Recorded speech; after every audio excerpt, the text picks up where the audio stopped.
words that came out of his mouth changed my life forever. I'm sorry to tell you, but Lincoln has passed away.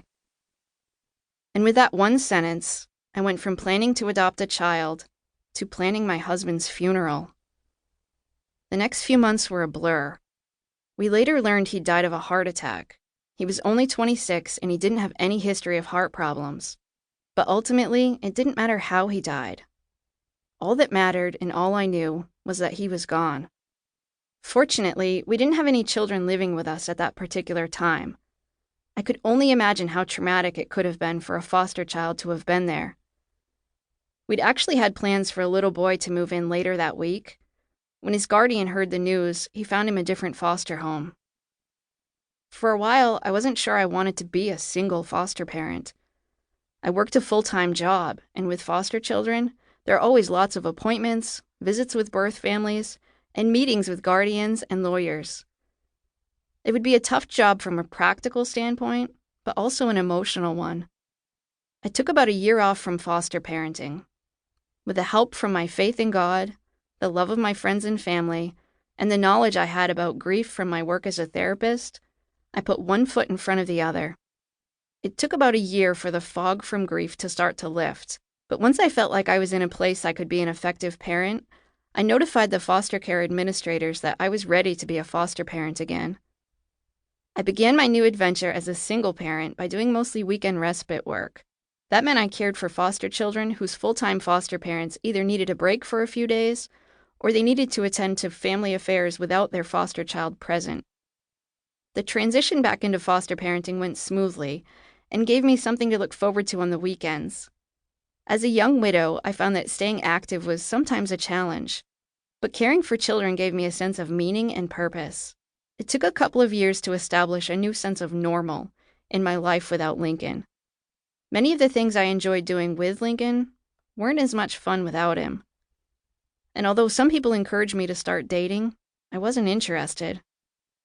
But that all changed when I met Steve.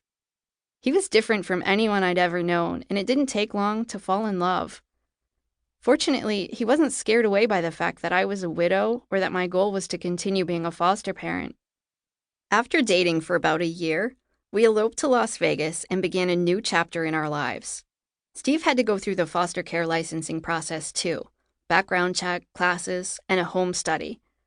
But it was faster this time around since my home already met the foster care licensing standards.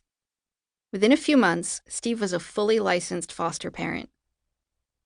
Our lives melded together quite nicely and life was smooth sailing for a while.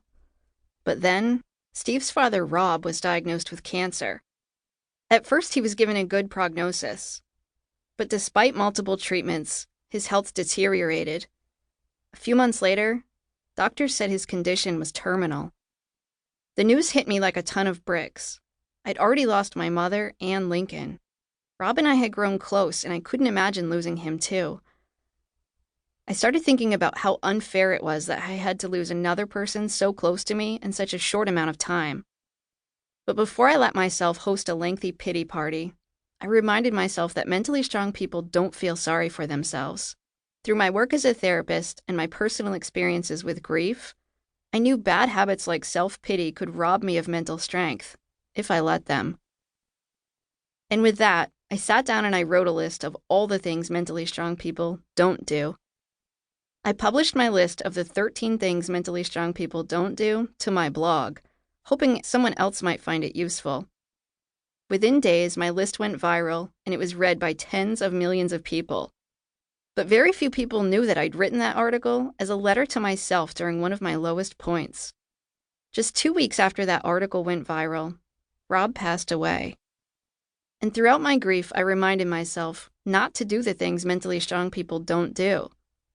That viral article led to an opportunity to write a book about the 13 things mentally strong people don't do. It was an honor to be able to share those lessons I've learned about resilience. And while I've received many questions from readers, there was one question I kept receiving over and over again. How do we teach these skills to kids? I've also heard many readers say, I wish I could have learned this stuff a long time ago. So I'm excited to be able to provide a guide for teaching kids how to build mental strength. Developing mental muscle early will prepare them for